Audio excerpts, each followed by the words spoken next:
There were once a man and a woman who had long in vain wished for a child. At length the woman hoped that God was about to grant her desire. These people had a little window at the back of their house, from which a splendid garden could be seen, which was full of the most beautiful flowers and herbs. It was, however, surrounded by a high wall, and no one dared to go into it, because it belonged to an enchantress, who had great power and was dreaded by all the world. One day the woman was standing by this window and looking down into the garden, when she saw a bed which was planted with the most beautiful rampion, Rapunzel, and it looked so fresh and green that she longed for it, and had the greatest desire to eat some. This desire increased every day, and as she knew that she could not get any of it, she quite pined away and looked pale and miserable. Then her husband was alarmed and asked, "What ails you, dear wife?"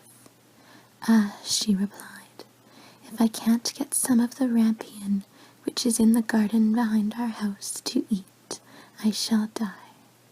The man who loved her thought, "Sooner than let your wife die, bring her some of the rampion yourself, let it cost you what it will."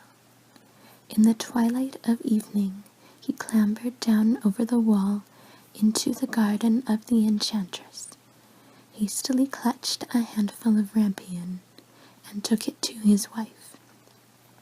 She at once made herself a salad of it, and ate it with much relish.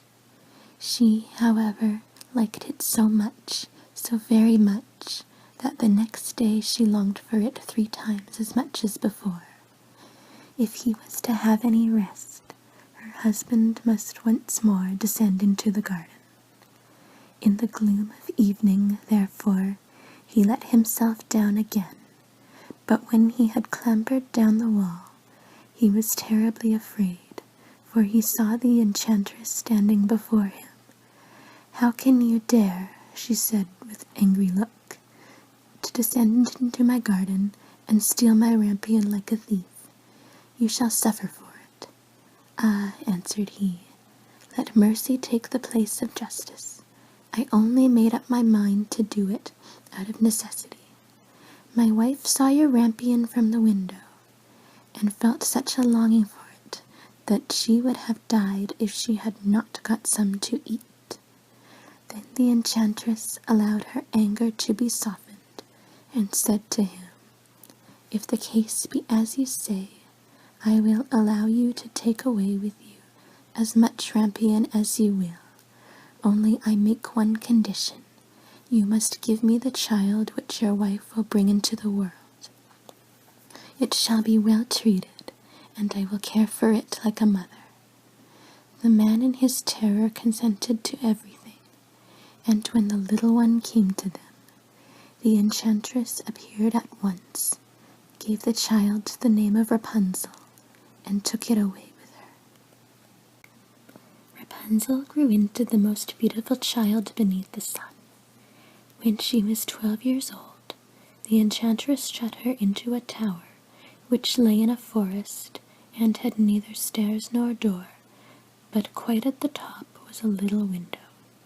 When the enchantress wanted to go in, she placed herself beneath this, and cried, "Rapunzel, Rapunzel, let down your hair to me." Rapunzel had magnificent long hair, fine as spun gold, and when she heard the voice of the enchantress, she unfastened her braided tresses, wound them round one of the hooks of the window above, and then the hair fell 20 yards down, and the enchantress climbed up by it. After a year or 2, it came to pass that the king's son rode through the forest and went by the tower. Then he heard a song, which was so charming that he stood still and listened. This was Rapunzel, who in her solitude passed her time in letting her sweet voice resound. The king's son wanted to climb up to her, and looked for the door of the tower, but none was to be found. He rode home, but the singing had so deeply touched his heart that every day he went out into the forest and listened to it. Once, when he was thus standing behind a tree, he saw that an enchantress came there, and he heard how she cried, "Rapunzel, Rapunzel, let down your hair." Then Rapunzel let down the braids of her hair, and the enchantress climbed up to her. "If that is the ladder by which one mounts, I will for once try my fortune," said he. And the next day, when it began to grow dark, he went to the tower and cried, "Rapunzel, Rapunzel, let down your hair."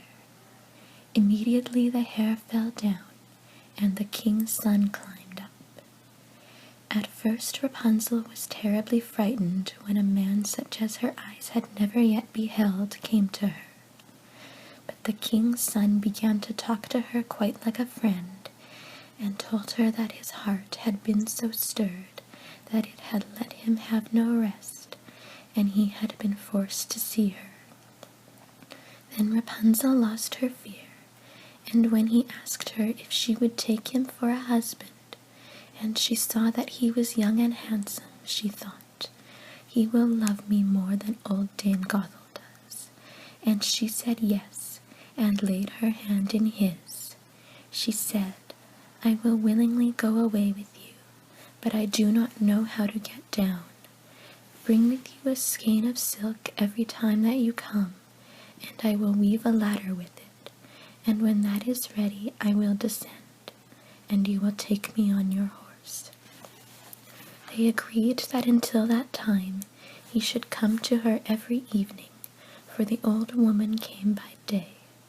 The enchantress remarked nothing of this, until once Rapunzel said to her, "Tell me, Dame Gothel, how it happens that you are so much heavier for me to draw up than the young king's son. He is with me in a moment." "Ah, you wicked child," cried the enchantress, "what do I hear you say? I thought I had separated you from all the world, and yet you have deceived me." In her anger, she clutched Rapunzel's beautiful tresses, wrapped them twice round her left hand, seized a pair of scissors with the right, and snip, snip, they were cut off, and the lovely braids lay on the ground. And she was so pitiless that she took poor Rapunzel into a desert, where she had to live in great grief and misery. On the same day, however, that she cast out Rapunzel, the enchantress in the evening fastened the braids of hair which she had cut off to the hook of the window, and when the king's son came and cried, "Rapunzel, Rapunzel, let down your hair," she let the hair down. The king's son ascended, but he did not find his dearest Rapunzel above, but the enchantress, who gazed at him with wicked and venomous looks. "Aha!" she cried mockingly, "you would fetch your dearest, but the beautiful bird sits no longer singing in the nest. The cat has got it, and will scratch out your eyes as well. Rapunzel is lost to you.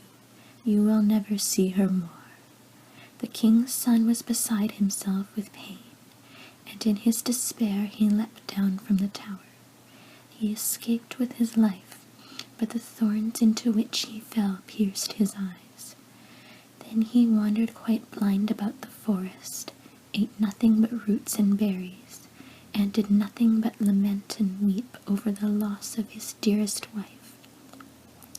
Thus he roamed about in misery for some years, and at length came to the desert where Rapunzel lived in wretchedness.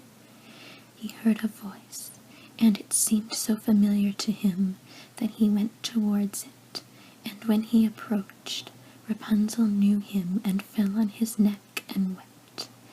2 of her tears wetted his eyes, and they grew clear again, and he could see with them as before. He led her to his kingdom, where he was joyfully received, and they lived for a long time afterwards, happy and contented.